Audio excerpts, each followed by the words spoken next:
नहीं। आज एक तारीखी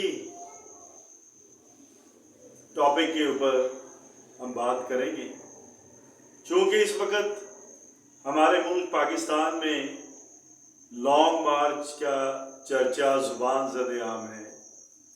पाकिस्तान की एक बड़ी सियासी जमात पाकिस्तान तहरीक-ए-इंसाफ लॉन्ग मार्च का आगाज़ कर चुकी है और पूरे पाकिस्तान में लॉन्ग मार्च की गूंज है। तो मैंने ये सोचा कि लॉन्ग मार्च की तारीख के ऊपर अपने नाज़रीन से बात की जाए कि लॉन्ग मार्च की तारीख क्या है, दुनिया में लॉन्ग मार्च का आगाज़ कब हुआ और लॉन्ग मार्च ने अपने कितने मकासद हासिल किए।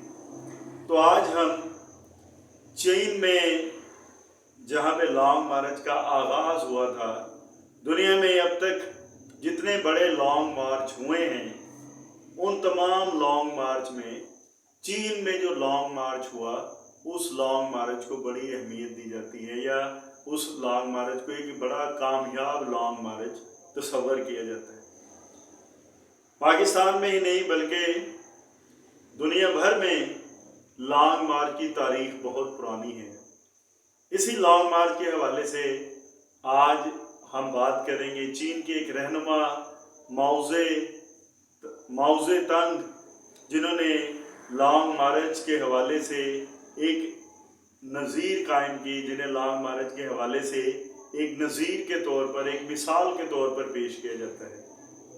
माओ जे तंग ने चाइना में 1934 में लॉन्ग मार्च का आगाज़ किया और इस लॉन्ग मार्च की एक बड़ी दिलचस्प पहलू ये है कि इस लॉन्ग मार्च में माओ जे के साथ चाइना के वो गरीब और पिसे हुए लोग थे, बेयारो मददगार लोग थे, और गरीब लोगों का एक ऐसा इज्तिमा था जिनके पास ना अपना कोई असला था, ना कोई टैंक थे, और उनके पास खाने पीने के लिए भी कुछ नहीं होता था। जबकि जिसके खिलाफ माओ जे ने लॉन्ग मार्च किया वो उस वक़्त के जनरल चियानक थे, जो चीन के सरबराह थे, उनके खिलाफ ये लॉन्ग मार्च किया गया था। उनके पास उस वक़्त के या उस दौर के जदीद हथियार थे और उनको उस वक़्त मगरबी ममालिक की भी मुकम्मल सपोर्ट हासिल थी। चाइना में जब माओ जे तंग ने लॉन्ग मार्च का आगाज़ किया तो उस वक़्त इसके साथ 2 लाख शुरका थे, यानी 2 लाख की तादाद लेकर माओ जे चीन में इनकलाब लाने के लिए निकला।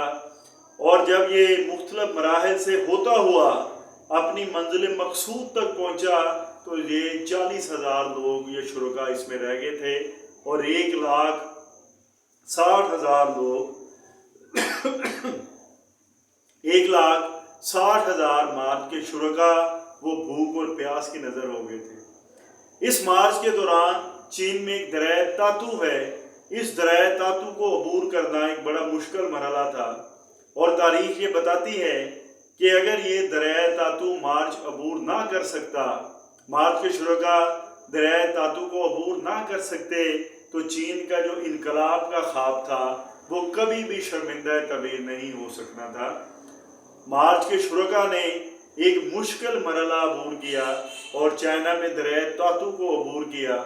इस मार्च के दौरान माओ समेत उसके शुरका के मार्च के बहुत से लोगों के बीवी और बच्चे कत्ल कर दिए गए।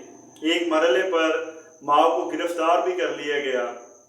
माओ को जब गिरफ्तार किया गया तो वो ट्रक पर उसको किसी मकाम के ऊपर लेकर जाया जा रहा था। उसने ट्रक से छलांग लगाई और एक तालाब के किनारे एक लंबी घास उगी हुई थी। उस लंबी घास में वो काफ़ी देर तक छुपा रहा और उसको ढूंढने वाले फौजी उसको आसपास ढूंढते रहे।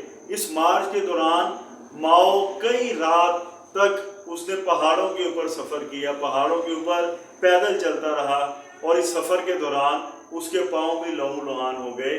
माओ पूरे सफ़र में आम सिपाहियों की तरह उनके साथ पैदल चलता था या खच्चरों के ऊपर सवार होता था। सिर्फ अलालत के अयाम में या जब वो बीमार होता था उस वक़्त वो घोड़े पर सवार होता था। यानी وہ اپنے مارچ کے شرکا کے ساتھ پیدل چلتا تھا یا خچروں کے اوپر سوار ہو جاتا تھا.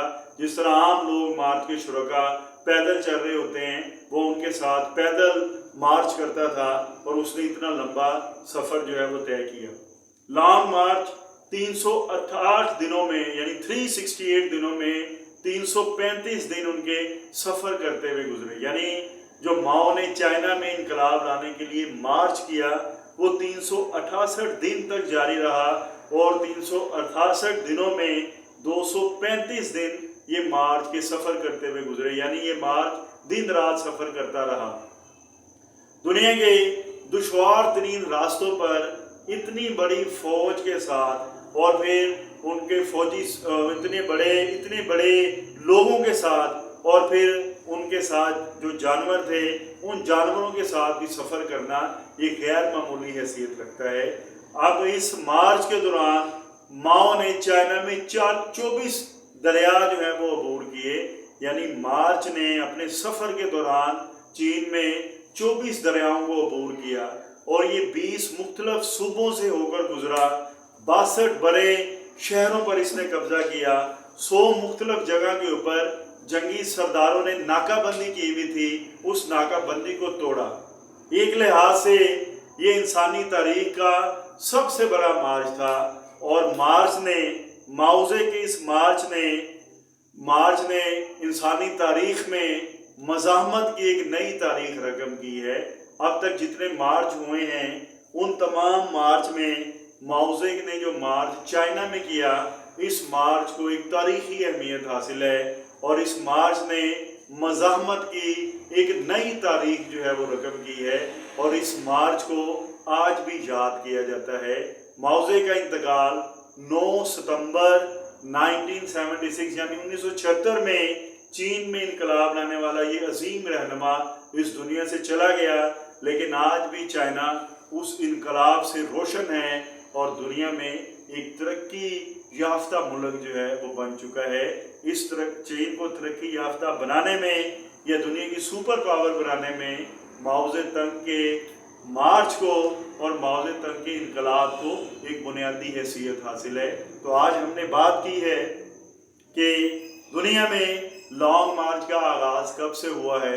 یعنی دنیا میں جو کامیاب لانگ مارچ ہوئے ہیں جنہوں نے ان ملکوں کی تاریخ کو بدلا ہے ان ملکوں کی ہسٹری کو بدلا ہے اور ان ملکوں میں انقلاب لانے کا پیش خیمہ بنے ہیں ان میں دنیا چائنا میں جو ماؤ زے تنگ انقلاب لے کر آیا تھا اس کے انقلاب کو یاد رکھا جائے گا اور اس انقلاب کو جو ہے اس کے اثرات آج تک ہم چائنا میں دیکھ سکتے ہیں.